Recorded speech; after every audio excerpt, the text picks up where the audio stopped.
Now, speaking about images and phenomena,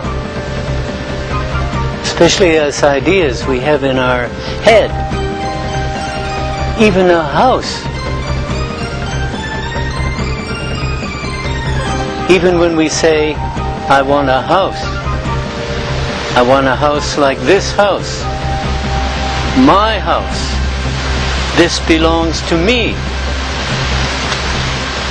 This is all wrong view of reality, because a house is made of the same kind of materials that make up nature, and a house cannot last.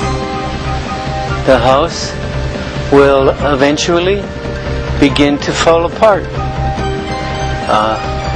And if we notice here, where we're standing on the wood, the ants have already gotten into the woodwork. There are red ants around me.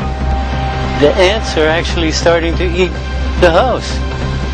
And nature will eventually eat the whole house. And one day, maybe, even if the water rises, the house will slide into the river.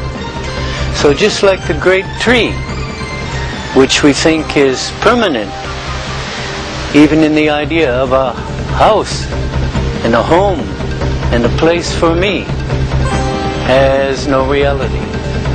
It's only an impermanent idea, something we're grasping after in the mind, which we can never in reality, in ultimate reality, find.